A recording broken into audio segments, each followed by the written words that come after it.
एक व्यक्ति था जिसका नाम था दानचंद। क्या नाम था? दानचंद। नाम है दानचंद। पर ये बताइए, क्या नाम के अनुरूप सब कुछ चलता है? नाम के अनुरूप नहीं होता, सब चीजें बदल जाए। किसी का नाम लक्ष्मी, नाम लक्ष्मी, और देखे तो बहुत निर्धनता है इसके यहाँ, प्राय आपने देखा होगा। किसी का नाम शांति, पर क्या शांति? नाम शांति, और जगह जगह करे क्रांति। क्या नाम के अनुरूप है? विपरीत है। पर कुछ लोग नाम के अनुरूप भी रहते हैं, ऐसा भी नहीं।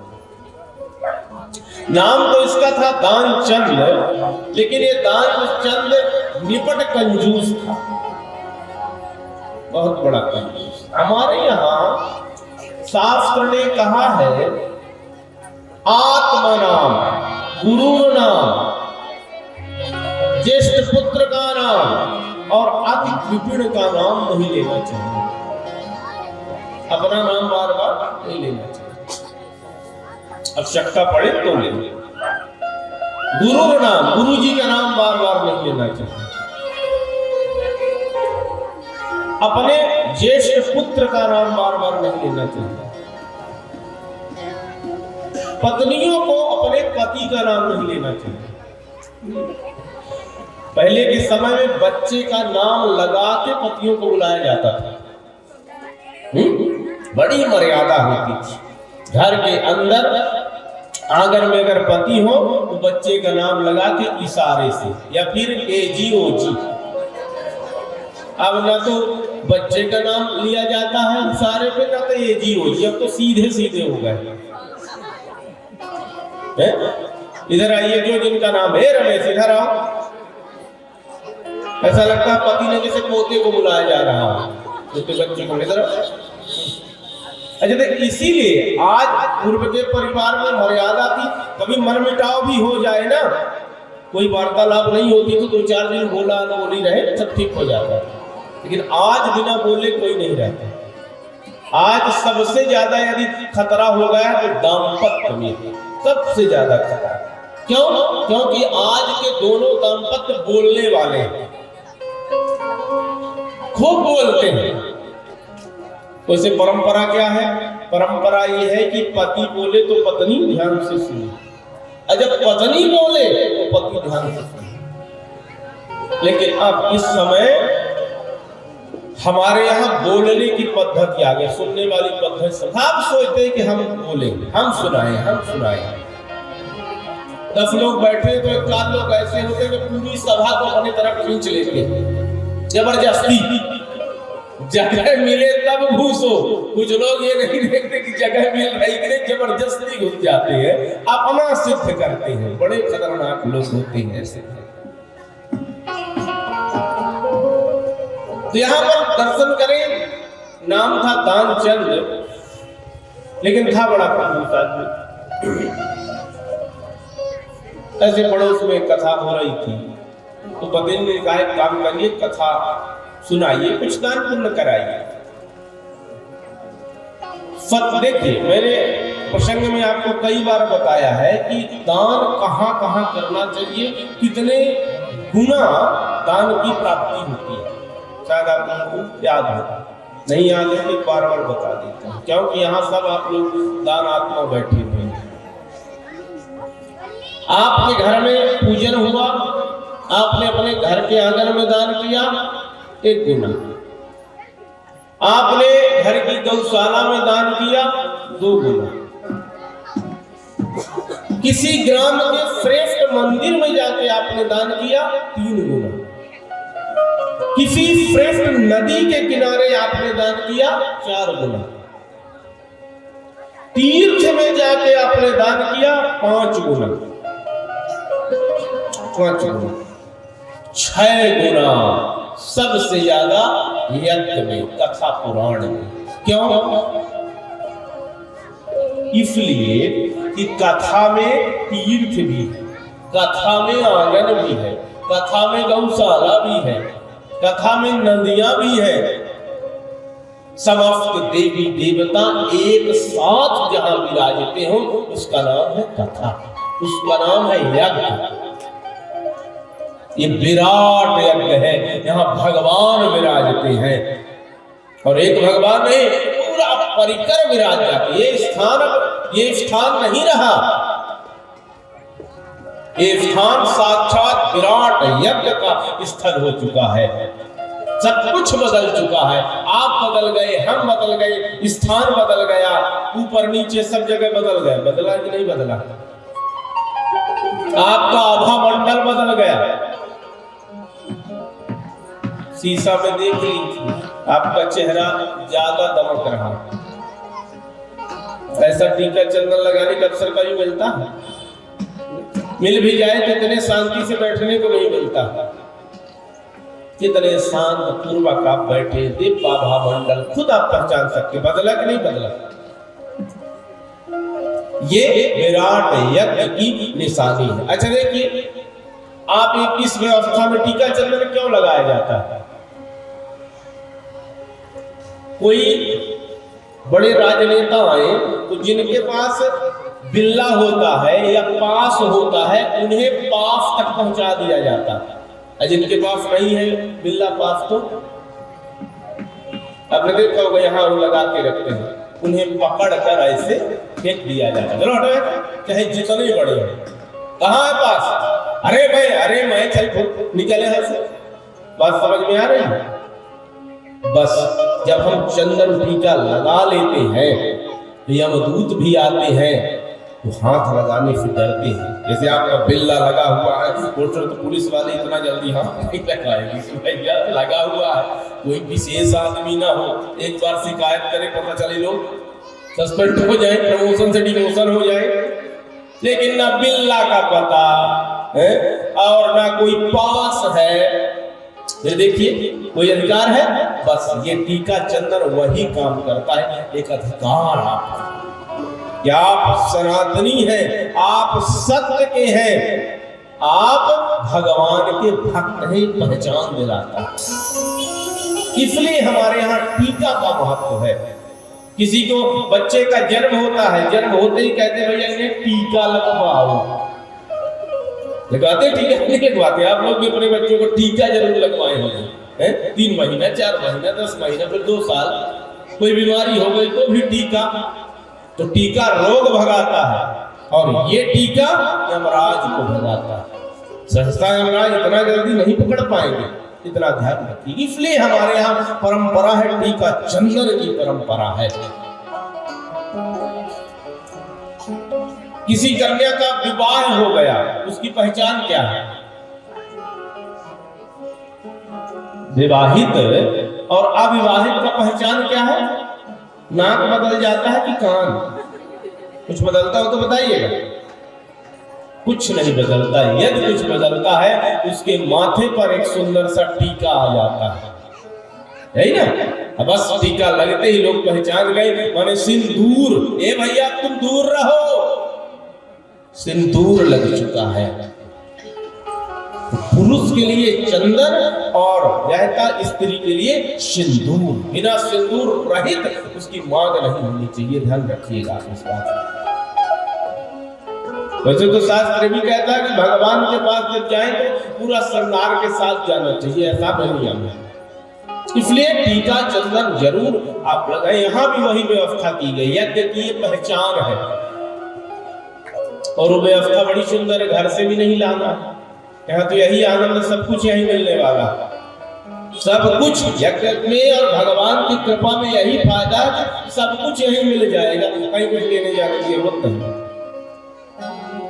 तो दान चंद, पत्नी ने कहा जाइए कुछ दान कराइए। दान चंद ने कहा सब लोग कर रहे हैं, क्या मेरा करना जरूरी है?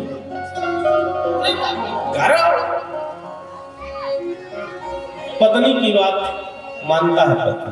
जब तक व्यक्ति का विवाह नहीं होता तब तक किसकी बात मानता है? अपनी माँ। हर बात माँ को बताएगा। विवाह होने के बाद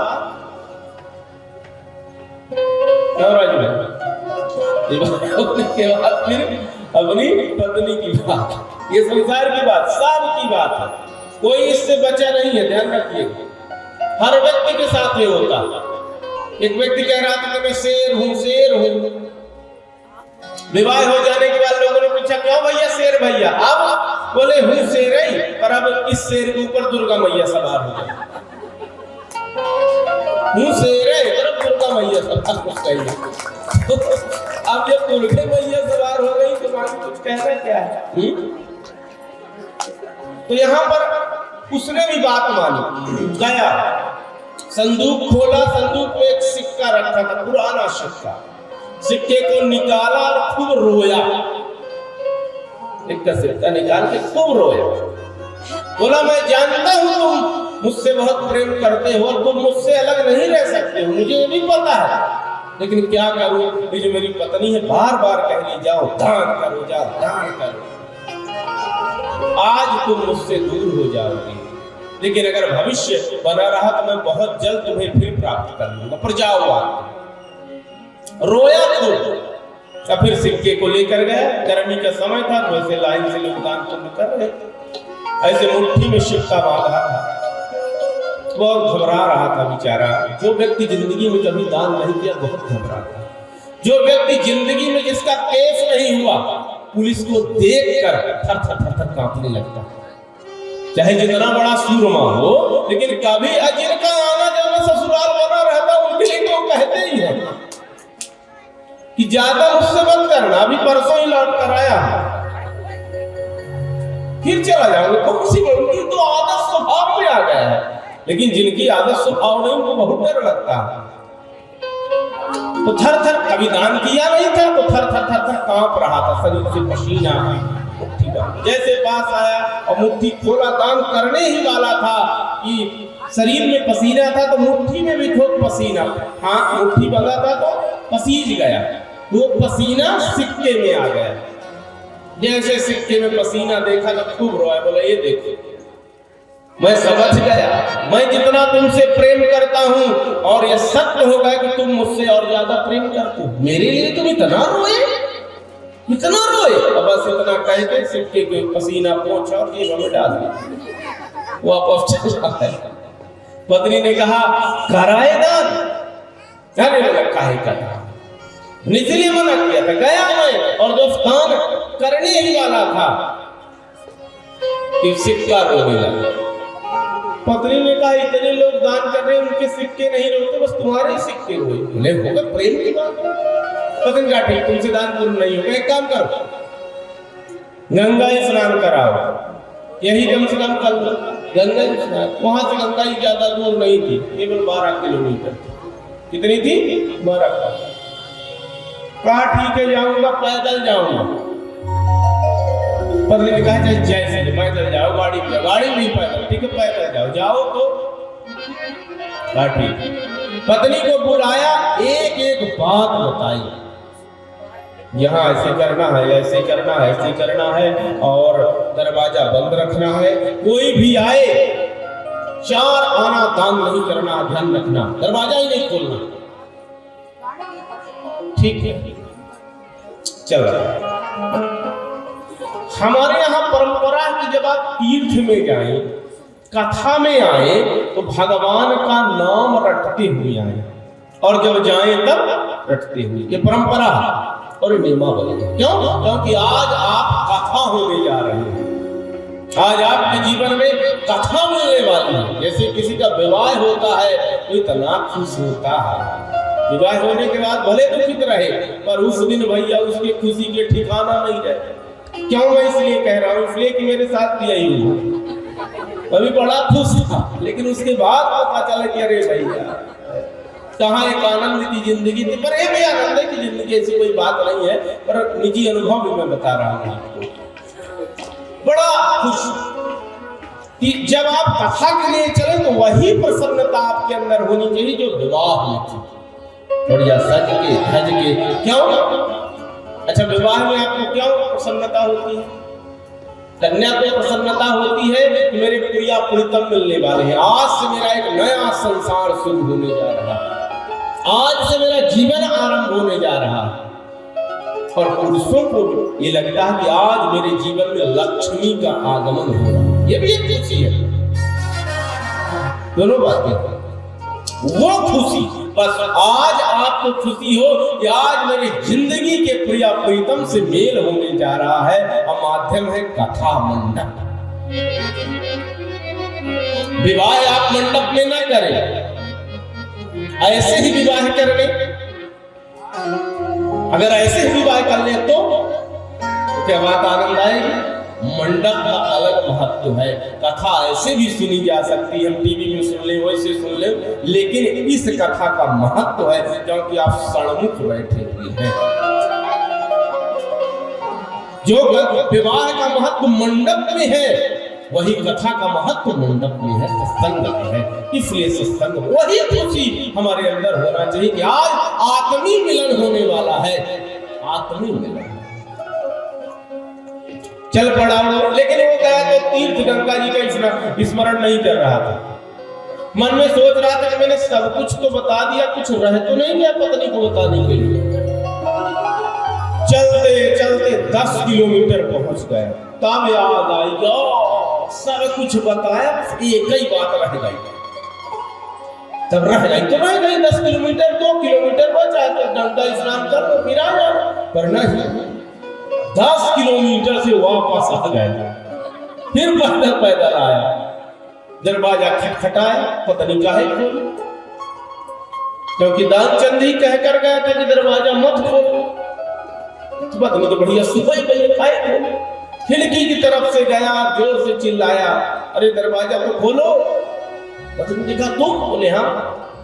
पत्नी ने पहले कुछ हो गए गंगा स्नान? अरे काहे गंगा स्नान, एक बात रह गई बताने के लिए।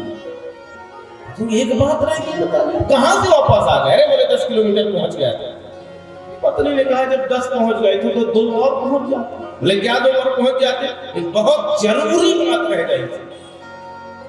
तो पत्नी ने कहा तो फिर बता ही दीजिए कौन सी ऐसी जरूरी बात रह गई। उधर बताइए, बताओ। और तो मैंने सब बता दिया था, और ये बताओ मेरे जाने के बाद भोजन तो करोगी? पत्नी ने कहा भोजन तो भाई करना ही पड़ेगा, तो भोजन करोगी तो सब्जी तो जरूर बनाओगी। तो सब्जी तो बनाओगी, सब्जी बनाओगी तो फिर तेल भी डालोगी सब्जी। भाई बिना तेल के कैसे छौंक होगा, कितना तेल डालो? पत्नी ने कहा जितना डाला जाता। बोले यही गड़बड़। मैं जानता था इस बात को, इसीलिए 10 किलोमीटर से लौट। इतना नहीं जितना मैं कहूंगा उतना। पत्नी कहा ठीक है बताइए कितना। जिस डब्बे में तेल था उस डब्बे में ये वाली कन्नी उंगली सबसे पतली वाला डाल दिया, और डाल के ऐसे निकाला और टपकाता रहा। जब अंतिम बूंद रह गई तब डाला कढ़ाई। ले लो बस एक बूंद, केवल एक बूंद। पत्नी ने कहा स्वामी जी तो ठीक है, पर ये बताइए एक बूंद के लिए आप वहां से 10 किलोमीटर से लौट आए, इतने में तो आपके जूते घिस गए होंगे। जूते घिस गए? तुम मेरी पत्नी हो पर मुझे अभी समझ नहीं पाई। दिखाया, दोनों जूतों को कमर में खोसा था। पत्नी ने कहा हे भगवान। बोले जहां तक मैं गया वहां तक जूते में गया, लेकिन जब वापस आया तो जूतों को कमर में खोस कर आया, नंगे पर आया। क्यों? क्योंकि जूते कहीं घिस न जाए। पत्नी ने कहा धन है महाराज, अब फिर जाऊंगा तो ऐसे ही जाऊंगा, वहां तक नंगे पर वहीं पर सोचिए। गया, विचार किया कि गंगा स्नान में अगर आप श्रेष्ठ घाटों में जाइए तो वहां पंडा मिल जाएंगे, और पंडों का पहचान है, आपको तुरंत पहचान लेंगे ये यहाँ से आए हैं, और आपके बाप दादाओं का नाम बताने लगेंगे। जिसको अपने बाप दादाओं का नाम भूल जाए सीधे चले जाइए पंडों के पास, पूरी बही खाता रखे रहते हैं। सही की गलत? आप कुछ दो ना दो अपने से लिख लेंगे, ठीक है भैया मैं आऊंगा साल में ले जाऊंगा। पंडाओं का नियम है। उसने सोचा जाऊंगा तो फिर पंडा परेशान करेंगे, एक काम करता हूँ इस घाट में न जाकर मुर्गा घाट में जाता था। गया, देखा कोई मुर्गा चल तो नहीं रहा, कोई नहीं चल रहा, तो आप जाए और कभी बड़ी कृपा, जल्दी डुबकी लगाओ भागो। गया मुर्गा घाट में, डुबकी लगाया और भागने के ही फिराक में थे कि आज भगवान को आ गई हंसी, टेढ़ी टांग वाली।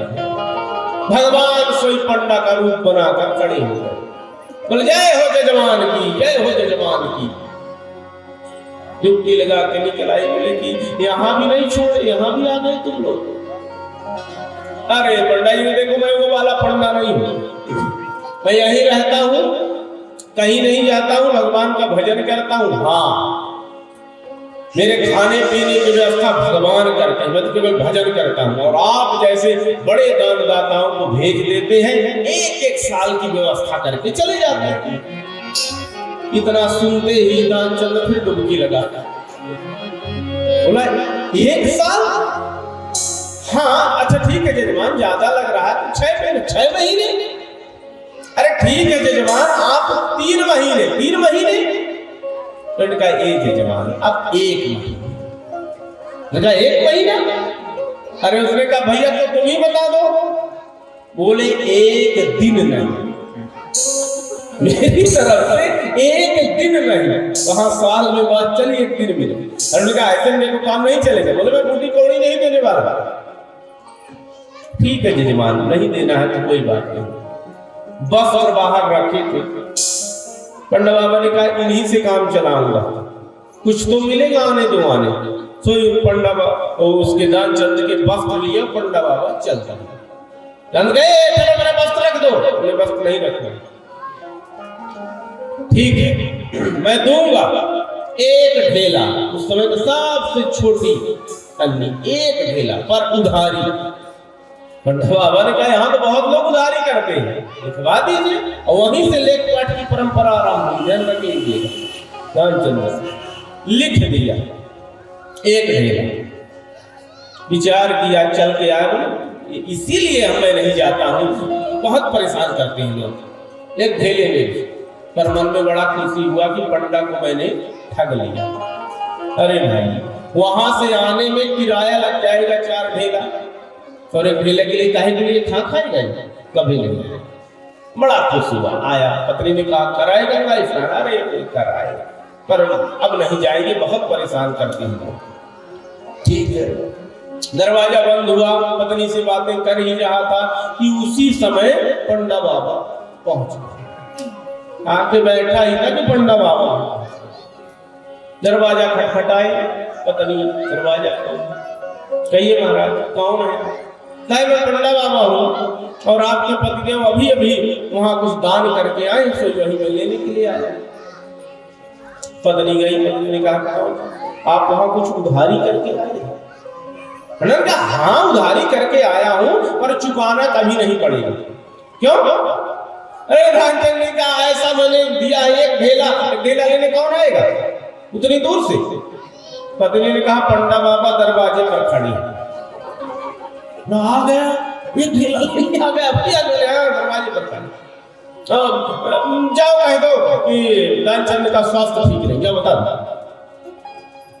पत्नी आई, पत्नी ने कहा देखिए अभी बीमार है। बीमार है? मेरा यजमान और बीमार? पंडा का यजमान बीमार नहीं, मैं अब यहीं बैठूंगा और अपने यजमान के लिए मैं पूजा पाठ करूंगा। जब तक मेरा यजमान ठीक नहीं हो जाता तब तक मैं नहीं जाऊंगा।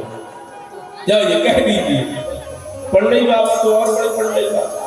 पत्नी ने कहा कि सुनिए, वो तो कह रहे हैं कि यजमान जब तक स्वस्थ नहीं हो जाएंगे इनके लिए पूजा पाठ मैं करूंगा, मैं यहीं बैठूंगा। दानचंद के ही भगवान, एक काम करो जाओ कह दो दानचंद मर गए। अब पत्नी रोती हुई एकदम से गई, बोले अब पंडा बाबा अब दानचंद इस दुनिया में नहीं, मर गए। बोले हम मर गए। अरे मेरा यजमान मर गया, आप रोइए नहीं, मैं अभी सबको सूचित करके आता हूं। सबको सूचित कर दिया कि दानचंद मर गए। दानचंद वहां चारपाई में श्वास रोके पड़ा। अच्छा और काम में लोग जल्दी आए ना आए, पर इस सूचना में बहुत जल्दी आती है। जिंदा इंसान को गिराने में और मुर्दे को उठाने में बड़ी भीड़ आ जाए। इतना कहना था कि सब लोग आ गए, दानचंद मर गई, दानचंद मर गई, पूरी भीड़ आ गई। अब मारा हो, देखिए कोई मारे तो ठीक है, बिना मारे भीड़ आए तो जाने कैसा लगता है। बिना मारे अगर भीड़ लग जाए तो जाने कैसा लगता है। बेचारी पत्नी बड़ी रुकी, सब लोग कह रहे थे राम राम बेचारा बड़ा अच्छा आदमी था। व्यक्ति के सामने व्यक्ति अच्छा ही कहता है, बुराई तो पीठ पीछे होती है, सामने सब अच्छा। दानचंद का भाई कितना अच्छा आदमी था। मुर्दा गाड़ी बनाई गई, दानचंद जी को लाद लिया गया। तब पत्नी ने कहा ये तो मरे नहीं, जिंदा नहीं। तब पत्नी जोर से दौड़ी और कहने लगी मरे नहीं है, जिंदा है। तो 2 4 5 माताएं पकड़ ली जोर से कि देखो कितनी प्रीत थी पति के प्रति, देखो किस प्रकार से कह रही जिंदा। अरे नहीं, माताएं समझा रहे अब वो जिंदा नहीं, वो मर गए। जिसे जाना था वो चले गए। वो कह रहे नहीं नहीं मरे नहीं, जिंदा है। कौन सुनने वाला? एक बार बात फैल गई कि मर गए, माने समाप्त, माने खत्म। उस बेचारी स्त्री की बात कोई नहीं माना। सब ये कह रहे थे कि दुखियारी है ये रो रही है। और वो कहे नहीं मारे हैं, मानने वाला पकड़ के सब लोग अंदर ले गए। अब वो बढ़िया मुर्दे की तरह बंध भी गया, चुपचाप ले गए लोग। राम नाम सत्य है, राम नाम सत्य है। पत्नी रोती रह गई, वो मरे नहीं, मरे नहीं, मरे नहीं। पंडा बाबा को बड़ी हंसी आएगी, गजब का हाथी भाई। देखो दान ना करना पड़े उसके लिए मर भी गया और बंध भी गया। हे भगवान, गजब का, खूब हंसे। चिता में ले गए, चिता में लिटा दिए। और जब आग लगने की बारी आई तो भगवान को हंसी आई। भगवान गए ठहरो, ये मेरा पक्का यजमान है, मैंने आज तक इस जैसा यजमान मैंने नहीं देखा। मैं इसके कान में कुछ कहूंगा। पास में गए, भगवान हंसते हुए बोले कि दानचंद तुम गजब की आदमी हो, मैं भगवान हूं, मांग लो जो मांगना हो। मैं भगवान हूं, मांग लो जो मांगना हो। धीरे से एक आंख खोला, तो क्या कहीं कोई दूसरा तो नहीं खोला? जैसे खोला तो वही पंडा बाबा थे, तो फिर आंख बंद कर लिया। जो कह रहे हैं कि हम भगवान हैं, यहाँ कहीं भगवान नहीं दिखाई दे रहे, ये पंडा दिखाई दे रहा। आग लगाने के लिए फिर दौड़े तो पंडा बाबा के ठहरो, एक कान में और कहूँ। फिर भगवान ने कहा हे दानचंद मैं सचमुच भगवान हूँ, मुझसे जो मांगना हो मांग लो। तब उसने कहा अगर तुम सचमुच भगवान हो तो यहां से तुम चले जाओ। अगर तुम सचमुच भगवान हो तो मेरा एक ढेला जो मैंने दान किया था वो छोड़कर तुम चले जाओ, सचमुच अगर भगवान। भगवान को बड़ी हंसी आई और भगवान वहां से अदृश्य हो गए। इसे क्या कहते हैं? इसे कहते हैं चमड़ी जाए तो जाए, दमड़ी न जाए। इसे कहते हैं दमड़ी लाल। दमड़ी लाल का नाम आपको सुना होगा।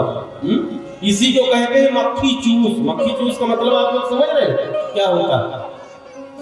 दूध में मक्खी पड़ जाए तो हम लोग क्या करते हैं? दूध में मक्खी पड़ जाए तो क्या करते हैं? उसे निकालकर फेंक देते हैं। लेकिन मक्खी चूस क्या करता है? मक्खी चूस दूध में पड़ी हुई मक्खी को देखता और कहता है ये कितना दूध पी गई, इतना दूध था, इतना कम हो गया, और ये मोटी तगड़ी मक्खी हो गई। तब उस मक्खी को लेता है और ले जाकर खूब चूसता है, और एक बार नहीं बार चूसता, एक बूंद भी न जाने पाए। तब वहां से कहा गया कि ये मक्खी चूस है। मक्खी चूस का मतलब आज आप जानोगे, पर यहाँ आप लोग न तो मक्खी चूस बैठे हैं, क्योंकि ये दरबार प्रभु का दरबार है। यहाँ कोई भक्त और उदार चरिता नाम ही बैठ सकता है। इस स्थान पे भी आप जानिए उदार चरिता नाम। प्रभु की कथा का भी एक दान है। माघ का महीना चल रहा है, कल माघ मेला का समापन होने जा रहा है। कल कौन सी तिथि है? क्यों बताए कौन सी तिथि? पुरुषों से तिथि में नहीं पूछूंगा, उनको तिथि से मतलब नहीं, उन्हें डेट चाहिए। हम डेट पूछूंगा तो बता देंगे महाराज जी इतनी तारीख है आज। पर माताओं से हम तिथि पूछेंगे। क्योंकि माताओं का काम तिथि से चलता। हमारे यहाँ माताओं का एक विचार विज्ञान है, तारा विज्ञान। आज की माताएं हो सकता है भूल गई हो, पहले की हमारी बूढ़ी माताएं छाया देख कर तारा देख कर बता देती थी कितने बजे हुए, करेक्ट उतना ही निकलता था। विचार करिए, कल है पूर्णमासी। कौन सी तिथि है कल? पूर्णमासी। कितना बड़ा श्रेष्ठ पर्व है माघ मेला की पूर्णमासी। कल आपको त्रिवेणी गंगा में डुबकी लगाने का अवसर मिलेगा, भागवती गंगा। इस गंगा में भागवती गंगा में कल पूर्णमासी को हमारे सरकार भी आ रहे हैं। कौन? जो आपकी कामना को पूर्ण करे, पूर्णमासी। कल हमारी टेढ़ी टांग वाले पधार रहे हैं, छोटे बाल रूप में, शिशु रूप में, लड्डू गोपाल के रूप में आने वाले हैं। कौन आने वाले हैं? हमारे बाल कृष्ण। कल आप लोग कैसे आएंगे कथा में? सुंदर सज के भज के, माताएं लाल और पीली साड़ी पहन के आएंगी। कौन सी साड़ी? लाल और पीली, क्योंकि भगवान के बहुत प्रिय। अब ये मत कहिएगा कि हमारे पास भाई नहीं, संदूक बेटी में भारी पड़ी, तब काम आएगी। इसी दिल के लिए हमारे पुरुष भैया यहाँ बैठे हुए, आप लोगों से निवेदन है कि आप लोग प्रयास करें, धोती कुर्ता में आए। नहीं आ सकते हैं तो पैजामा कुर्ता जरूर धारण करें, ये हमारी भारतीय संस्कृति का परिधान है। और अगर नहीं है तो दिल खोल के इस दरबार में कह दीजिए कि भगवान मुझे व्यवस्था कर दो। जब इतना बड़ा यज्ञ ही भगवान कर रहे हैं तो क्या पैजामा कुर्ता क्यों रख लें? जिनके पास नहीं है व्यवस्था वो, अब सब लोग मत पहुंच जाइएगा। जिनको भगवान ने दिया है तो अपने से भी कर लेंगे, या कुछ अपने से भी करना चाहिए, क्योंकि यज्ञ सबका है। जिनके पास नहीं है वो अंदर नहीं रखेंगे, प्रकट भी कर सकते हैं। इसलिए आप लोग पैजामा कुर्ता में आएंगे, दिव्य भव्य भगवान का स्वागत करेंगे। और संग में किस किस को लेकर आएंगे बताइए? अड़ोसन और पड़ोसन और धड़ोसन। और पहले ही कह रहे हैं पड़ोसन, और किसी को लाए में पड़ोसन को जरूर याद रखें। तो कल आप सब लोग बड़े श्रद्धा भक्ति से पधारेंगे, कोई खाली हाथ कल नहीं आएगा, क्योंकि भगवान का उत्सव होने वाला है। और ये जो टेढ़ी टांग वाले हैं, एक नाम इनका क्या है? ये चोरी भी करते हैं। तो ध्यान रखिए कहीं ऐसा ना हो कि फिर आप कह दें ऐसा है अगर पहुंच जाए आपके घर में। इसलिए मैं आपको सावधान कर रहा हूँ, सावधानी पूर्वक आप आनंद लीजिएगा, इस भाव का दर्शन करिएगा। यहाँ पर हमारे ठाकुर जी पधारे हैं आज शांति दूत बनकर।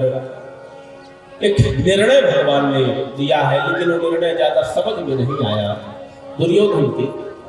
भगवान सीधे पहुंच गए विदुर जी के यहाँ। विदुर जी को भगवान ने इशारे से कह दिया, विदुर मैं तुम्हारे घर आऊंगा। अब भगवान पहुंच भी गए। विदुरानी ने जब देखा तो दौड़ पड़ी, भगवान का दिव्य स्वागत किया। यहां पर किस फल का नाम आया है? केले का फल। विदुरानी माता विदुरानी काकी स्वतः अपने हाथों से भगवान को केला फल खिलाने लगी, लेकिन खिला क्या रही है? छिलके। क्यों? क्योंकि भगवान का दर्शन करके वो भाव विभोर हो गई है। करना कुछ चाहिए, करो कुछ रंग है। अब भगवान भी बड़े प्रेम से छिलके पा रहे हैं। विचार कर लीजिएगा, ये प्रेम की पराकाष्ठा है। किसकी पराकाष्ठा है? प्रेम। अच्छा देखिए, आप हम भी प्रेम बहुत करते हैं प्रभु से, लेकिन पता कब चलता है हमारा प्रेम है? जब हमारे प्रेम में त्याग जुड़े। भगवान ने क्या त्यागा? तो भगवान ने पहली शर्त त्याग दी। क्या त्यागा? किसके यहां त्यागा? दुर्योधन, जो समय का राजा था, राजपाट के बहु व्यंजन भगवान ने ठुकरा दिया। क्यों ठुकराए? क्यों? क्योंकि उस व्यंजन में प्रेम नहीं था। अब विदुर जी के यहाँ उस केले के छिलके में प्रेम था। मैं आपसे क्या कहना चाह रहा हूं? व्यवस्था क्या है इसको भूल जाइए। आपके जीवन में भगवान से जुड़ने के लिए व्यवस्थाओं की जरूरत नहीं है। आप व्यवस्थित हो जाइए, प्रेम लेकर भगवान के पास पहुंचिए। एक केले के छिलके में रिस जाने वाला एक काम है। इसलिए भगवान से प्रीति हो, भगवान से प्रेम हो। भगवान ने क्या त्याग दिया? दुर्योधन के में